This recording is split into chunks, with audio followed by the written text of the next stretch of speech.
একদিকে পানি দেয় না, অন্যদিকে আবার আমাদের যে শত্রু তাকে দিল্লিতে খুব রাজার হালে বসায় রাখছে। আর ওইখান থেকে আবার সে বিভিন্ন রকম হুকুম জারি করে আওয়ামী লীগারদেরকে, ঠিক না? আওয়ামী লীগ আছে নাকি? আরো পালাইছেন, আমার সাথে সাথে সব পালাইছে। তো বন্ধুগণ, আজকের এই সংগ্রাম আমাদের বাঁচা মারার সংগ্রাম, এই এলাকার মানুষের। এই সংগ্রামকে আমরা কখনো বন্ধ হতে দেব না।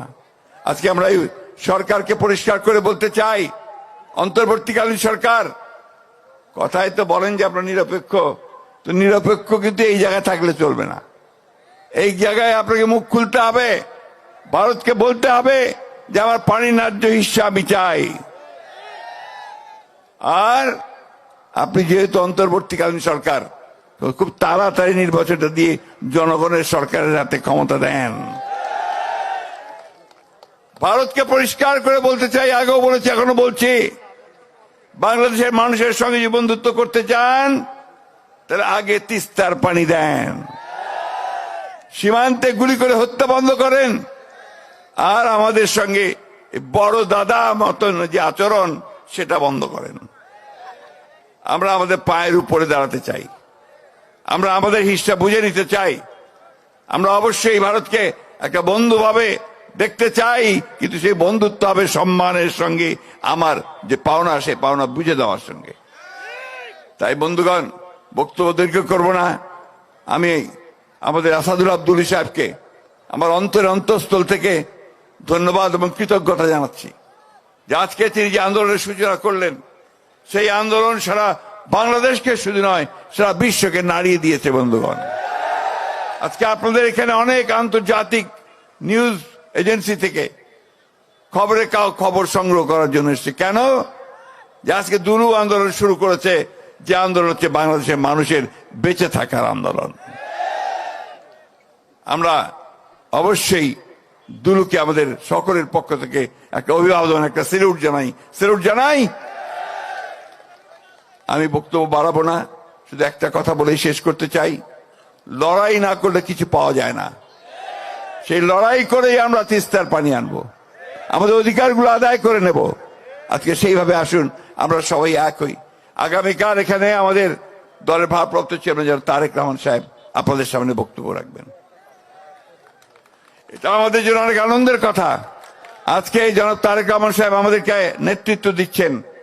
এই ফ্যাসিস্ট হাসিনা সরকারের বিরুদ্ধে তিনি আমাদেরকে নেতৃত্ব দিয়েছেন এবং সেই কারণে আমরা জয়যুক্ত হতে সক্ষম হয়েছি। আজকে তিনি গোটা বাংলাদেশের মানুষকে ঐক্যবদ্ধ করছেন যে একটা গণতান্ত্রিক ব্যবস্থার জন্য।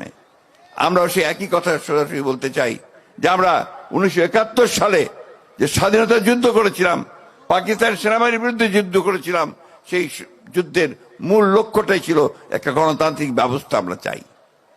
কয়েন ভাই কতবার ভোট দিবা পারেন নাই? পারিছিলেন ভোট দিবার?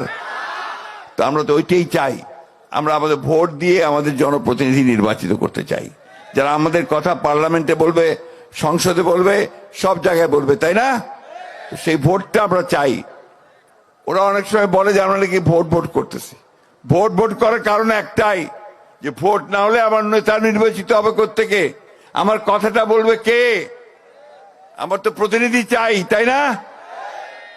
সেই জন্যই আমরা নির্বাচনের কথা বলতেছি। আর নির্বাচন দিলে দেশটাতে যে অশান্তি সৃষ্টি হয়েছে সে অশান্তি হবে না, শান্তি আসবে, একটা স্থিতিশীলতা আসবে। তাই বক্তব্য বাড়াবো না বন্ধুগণ।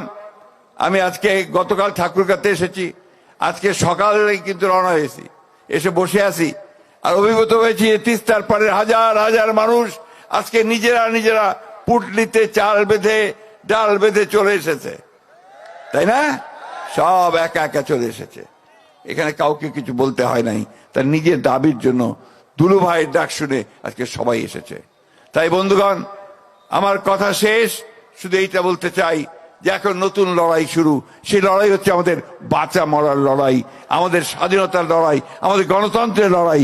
আসুন আজকে আবার সেই ঐক্যবদ্ধ হয়ে আবার আমরা সেই ডাক দেই, জাগো বাহে তিস্তা বাঁচাও। আসসালামু আলাইকুম।